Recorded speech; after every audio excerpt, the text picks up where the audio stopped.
Good morning, everybody. We have a mixed to higher trade in the grain markets here early on Wednesday morning. It is 6:30 a.m. Central Time. December corn futures up 5.5 at 5.58 3/4. November soybeans up 16 cents at 13.52 3/4.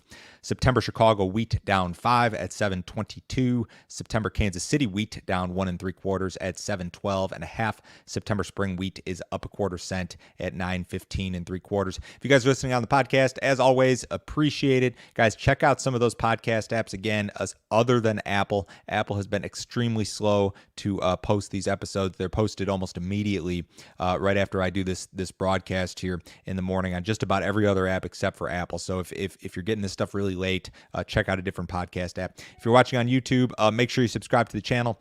Make sure you like these videos. Help YouTube to help me by spreading this stuff out, showing it to more people. That would be much appreciated. If you need some additional assistance from me, guys, go to my website. It is www.standardgrain.com. Go to that website, click on Grain Marketing Plan in the upper right-hand corner. I've got a subscription service that I offer for $49 a month. It includes a whole bunch of information from me on a daily basis, grain marketing recommendations via my email, every overnight headline that you need to be aware of, weather maps, charts, graphs.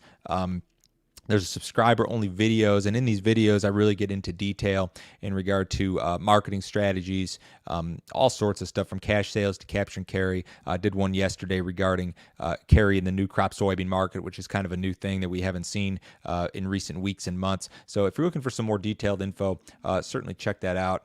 To get into some of the headlines this morning, the Brazilian government had its crop production report out yesterday. CONAB is basically Brazil's USDA. As expected, they reduced their projection for the country's corn crop. They went down to 86.7 million metric tons from 93.8 in July. The second corn crop, 60.3, down from 66.9 in July. This was largely expected.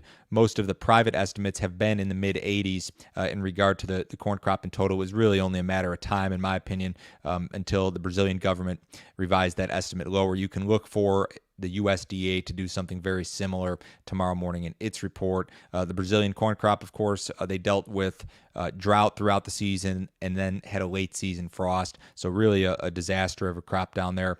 Corn exports were dropped. The projection for Brazilian corn exports dropped to 23.5 million metric tons. That was down, I think, 6 million on the month. USDA's got that number at, I believe, 28 on its balance sheet. So if that export number is really going to come down by another, say, 4 million metric tons on USDA balance sheet, that demand has to go somewhere, and in all likelihood it comes to the U.S. Now, does the USDA reflect that in its report tomorrow? Is that something we see down the road? That's a big question. Brazil exported 35.2 million metric tons of corn last year, according to USDA, so we're going to be below that by 12 million metric tons, which is a big deal. They just made a very small adjustment to the Brazilian soybean crop. They went up to 135.978, just a marginal increase on the month. That's a record crop. It exceeds last year's record by more than 6%. The Plains and Western Corn Belt will be mostly dry over the next 7 days. The rains that you will see, as has been the case for a while, will be confined to central and eastern areas of the Corn Belt. So you look again at that stretch of the plains from North Dakota all the way south through Texas, and there's really not much at all to speak of in terms of rain over the next 7 days. Now, things get a little bit more interesting here when you get out to the 6 to 10 day period, still above normal in regard to temperatures, but we've got some rain coming back in for the northern plains, North Dakota, South Dakota, and even down into Nebraska, and then normal rainfall expected for Kansas, Oklahoma, and Texas. You go out to the 8 to 14 and more of the same. We're still warm, but more rains for the plains. Here's a map of just North Dakota and South Dakota. This is the GFS out through the 20th of August, so the next 9 days. And some of these areas, according to the GFS in North Dakota, expected to see more than 2 inches of rain in the central part of the state. The Euro model, I don't have the Euro model map, but it's not as wet for these areas. So a little bit of conflict there, but those rains in the northern plains in particular would certainly be welcome if they developed. I know it's probably too little too late for a lot of the crops up there, but still a positive for people in those areas nevertheless. USDA will release its monthly crop production and WASDE report tomorrow morning. Traders will, of course, watch the U.S. corn and soybean yield numbers very closely. Those estimates will be compiled using satellite imagery and farmer surveys. Crop ratings are not part of the yield calculations this month. Traders will also be on the lookout for changes to, a number of other things. The spring wheat crop, Canadian crops, old crop export demand, Brazilian production, other items. That report is out at 11 o'clock Central Time tomorrow morning. The U.S. Senate passed a $1 trillion infrastructure bill yesterday with bipartisan approval. The bill is going to face a lengthy fight in the House. Speaker Nancy Pelosi said that they will not vote on the bill unless the Senate passes a separate $3.5 trillion social policy bill this fall. This sort of tactic will put the infrastructure bill on ice essentially for weeks, if not months. This proposed social policy bill, which is $3.5 trillion is what they want, is much more of a partisan affair. The votes will fall along party lines with this deal. So this infrastructure bill is not a done deal by any stretch. USDA did report some flash sales yesterday. We sold 183,000 metric tons of corn to Mexico, most of it for new crop delivery, a little bit for 22-23.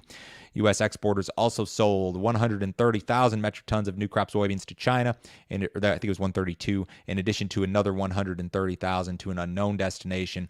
As of last week, new crop corn export sales in total are running 60% ahead of last year's pace. It's a record pace of new crop corn sales, so that is fantastic. In regard to new crop soybean sales, we're running 30% behind last year's pace, so we really need to see these export sales in regard to beans in order to sustain the demand base here. Friday is last trading day for August soybean futures. Make sure you take a look at any remaining open positions that you have there. Cattle market was able to finish the day with some marginal gains yesterday. Feeder cattle more of a mixed affair. Some light cash trade in the Western Corn Belt, 124 to 125 yesterday. Box beef market up again. Choice boxes back above 300, up 552 at 305.32 yesterday. That market's been very, very strong. In the outside markets this morning, U.S. dollars marginally higher. Stock market's mixed. The bonds are down a little bit. Precious metals up a little bit. Crude oil is down 75 cents. In the September WTI, it's 67.59. Everybody have a wonderful day today. I will talk to you same time tomorrow.